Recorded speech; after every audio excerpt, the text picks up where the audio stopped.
It's the most ambitious sound film I know, without question, I've ever been a part of. I assumed this movie was going to come out in 2012. So when I heard that they moved it up, I went, oh wow, okay, here it comes. It's coming sooner than we expected.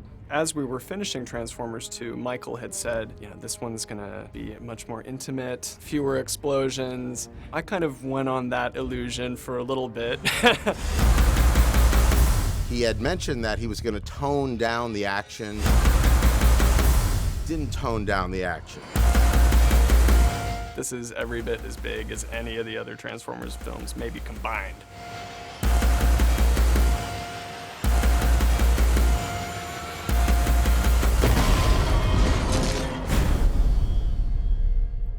Michael's great in the way that he works with us because he gives us a tremendous amount of freedom. So it's really up to us to sort of react to it and to create what feels right to us. And then we'll take it to him and get him to react. And the great thing about him is that he's very clear about what works for him and what doesn't work. I know him pretty well. I know what he likes. He likes a powerful, bold, dynamic mix, but we really try to stay clean, and clarity is obviously the key here.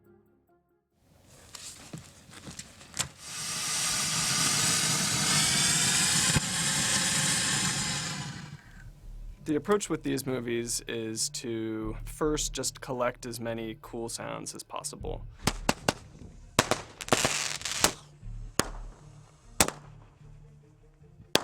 We make it a personal challenge to go out and record as much fresh sound as we can. It's inspiring to us to get out into the field and get new material, fresh ingredients.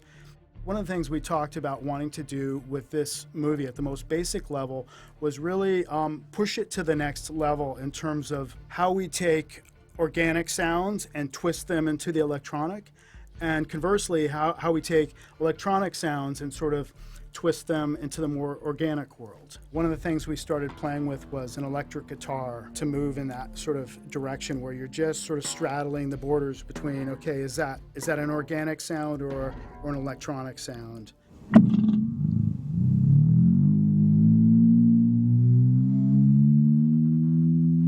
John Marquis performed, maybe an hour or two in 2 separate sessions of guitar licks.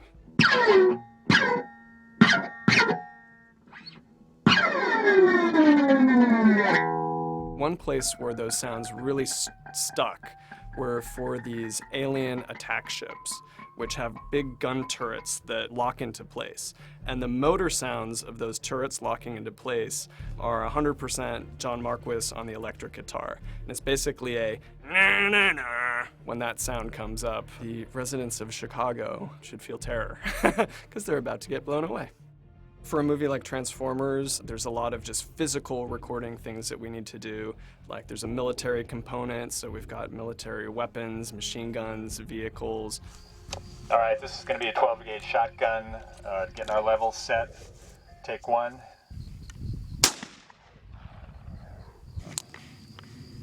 As long as that's not in your way, you're good. I'm good with that.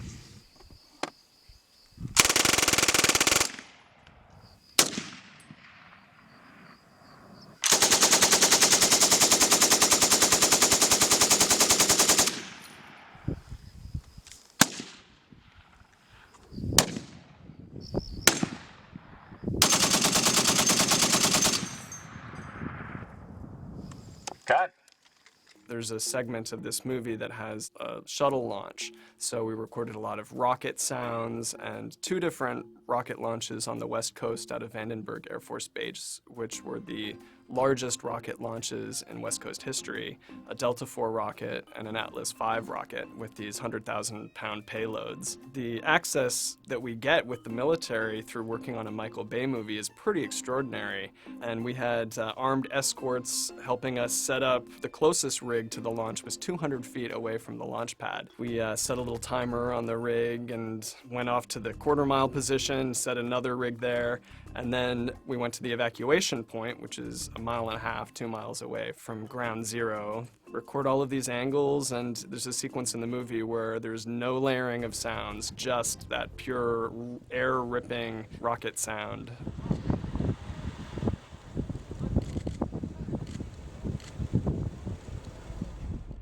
One of the great playgrounds for us in sound is on the Foley stage. So doing what we called wild Foley in the beginning of the process yields some really, really fun sounds. One thing that we played with was dry ice, taking different types of metal and letting those resonate on the dry ice.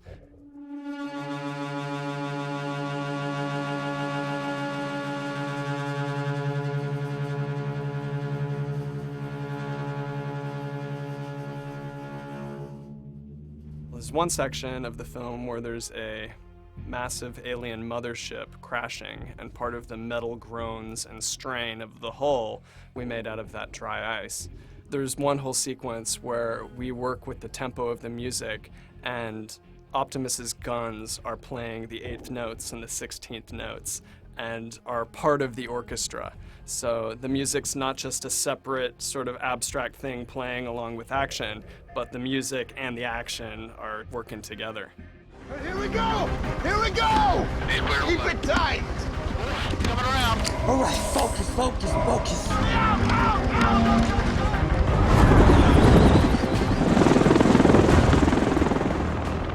This is the first Michael Bay film that we've mixed in 7.1, which is basically a kind of a quad surround experience. You have a left wall, left back, right wall, so there's 4 discrete channels, and there's a lot of movement in this movie.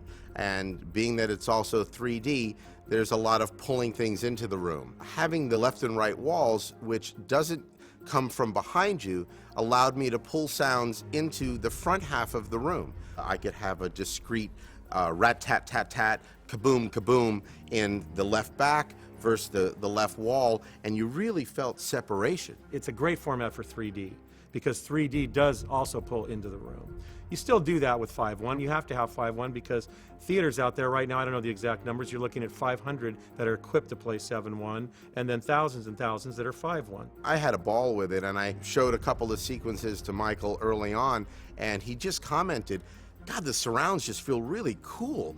What's going on? And I said, well, that's the 7.1. We told you we really wanted to mix this movie in 7.1. You are just enveloped in sound.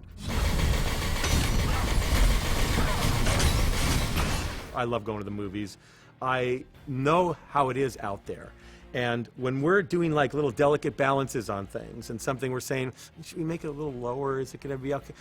I sit there and say, midnight screening, 700 people, totally into it, full room. Give it that little extra bit because you need that extra little juice. In here, we've got, 8 guys, and we've been working all night, and nobody's talking, nobody's cheering at the screen. You've got energy in a movie theater. You've got people that are just like pumped, and when they see things on the screen, they're just like, you feel sound from them, so you want to keep it just rocking.